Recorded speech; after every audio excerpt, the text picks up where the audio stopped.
There are moments when a room full of people forgets to breathe. Moments when power walks in, dressed like authority, only to discover that the kind of power that keeps a society standing wears no designer suit. This story begins with one of those moments, the kind that makes everyone silently wonder how far a person will go when they believe life has bent itself around their wealth. Before we dive in, let us know in the comments where you are watching from. We would love to see how far this conversation is reaching. It was a quiet Monday morning when he walked in.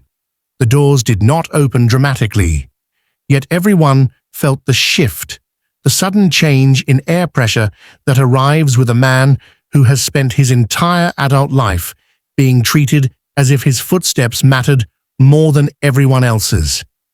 He entered Judge Caprio's courtroom, not as a citizen, but as someone who believed he stood above the very idea of accountability.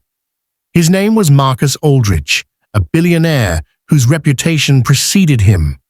His presence alone made people straighten in their seats. The suit he wore seemed stitched from a different universe, a place where money erased the word consequence. His watch gleamed like it measured power rather than time. He still wore a Bluetooth device in his ear, as if the courtroom were an inconvenience interrupting a far more important world. A simple red light violation. That was all it was supposed to be. A few minutes, a signature, a fine. Nothing more. But from the moment he glanced at his watch before the judge had even spoken, it was clear he believed this room existed to operate on his schedule. The bailiff called the case number. Marcus moved to the podium with the kind of confidence that suggested he had never been told to wait, never been told no, never been told that his money did not decide the rules. It was not walking. It was arrival. Command, expectation. Judge Caprio lifted the citation gently, almost casually, but his eyes revealed that he had measured Marcus the moment he saw him. He spoke with calm authority. "Mr. Aldridge, you are cited for proceeding through a red light. Please remove your earpiece and give the court your full attention." Marcus removed it as though he were being forced to participate in something beneath him. He sighed. He checked his phone. He seemed irritated that the world did not fold around his impatience. He pleaded guilty immediately, not out of responsibility, but out of disinterest. He reached for a checkbook, an artifact of wealth that he clearly believed would solve anything. He prepared to write an amount larger than the actual fine, confident that money would smooth the process, shorten the time, buy the convenience he demanded. But the judge's voice shifted slightly, just enough to signal that something had begun to crack. "Mr. Aldridge, this is not a negotiation. This is a legal proceeding." It should have ended there. A note of caution, a reminder of respect, and life would have continued. But entitlement has a way of pressing forward, unable to recognize its own reflection. Marcus insisted that his time was too valuable for standard procedure. He spoke of his hourly worth, of investors waiting, of a company that needed him. He framed the courtroom as an interruption, priced at hundreds of dollars per minute.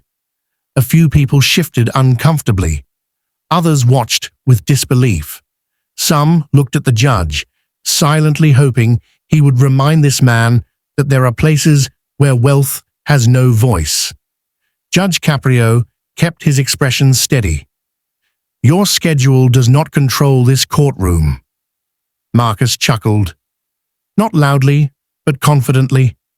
He explained that everything in life moved faster when the right amount of money was added. He hinted that efficiency was a commodity, and commodities were to be purchased. He spoke as if justice itself were a service he could upgrade. It was only when he began listing his financial achievements that the atmosphere changed. He spoke of his buildings, his projects, his investments. He gestured toward the window and described structures he owned as if the city owed its existence to him. Jobs created, revenue generated, development funded. Then he made the mistake that shifted the ground beneath him. He said there was a hierarchy to society, that people like him created value while others maintained systems, that both roles mattered, but one mattered more: his.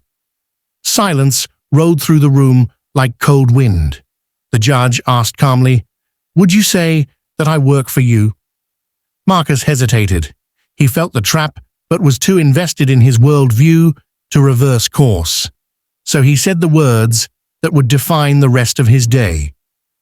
Yes, in a philosophical sense, public servants work for taxpayers, and I am one of the largest taxpayers in this state.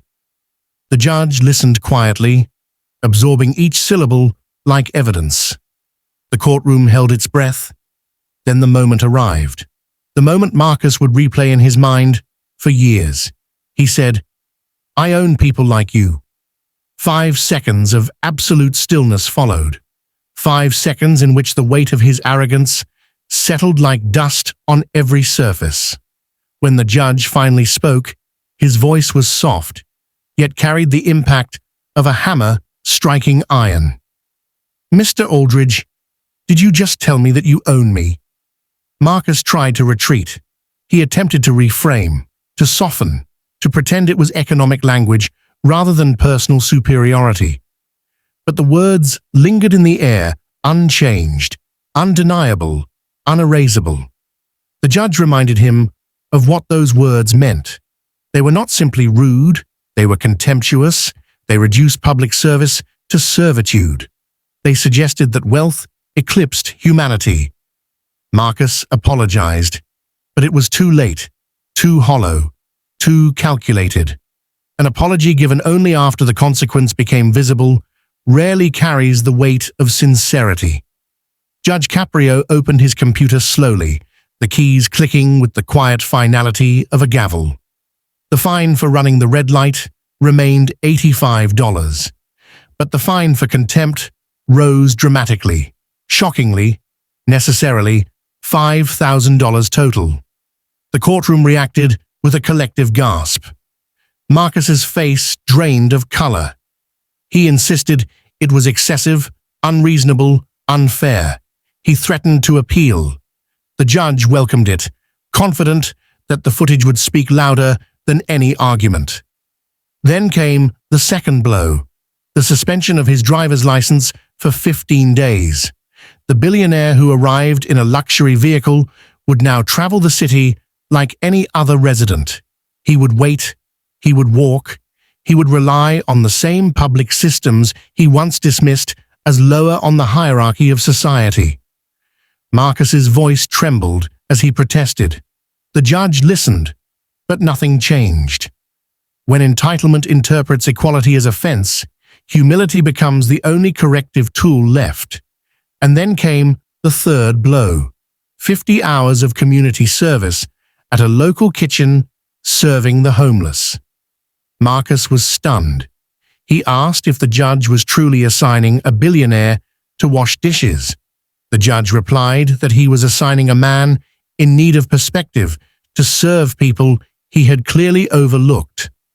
There was no anger in the judge's tone, only conviction, a sense of duty, a belief that justice was not simply about punishment, but about transformation.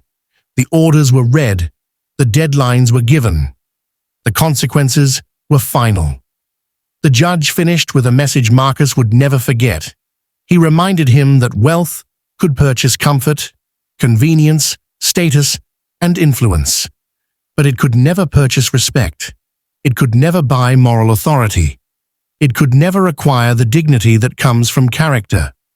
Marcus left the courtroom with his head lowered, a man who once walked above the world, now forced to walk at its level.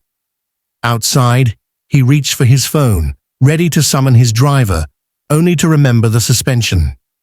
He stood in the cold morning air, waiting for an Uber he had downloaded moments earlier. A Honda Civic pulled up. The driver greeted him casually, unaware of the man's empire. "How is your day going?" the driver asked. Marcus stared out the window, the city passing by in unfamiliar silence. He whispered, "The worst day of my life." The driver nodded sympathetically. Tomorrow is another day. And for the first time in a long time, Marcus realized tomorrow might actually teach him something today could not. This story is a reminder that titles fade, wealth shifts, and power can evaporate with one sentence spoken in arrogance. But respect must be earned every single day. In a courtroom where laws do not bow to fortune, even a billionaire learns that justice is the great equalizer. If you believe accountability should apply to everyone, no matter how wealthy or powerful, subscribe right now and share this video. Let us keep telling the stories that remind the world what real justice looks like.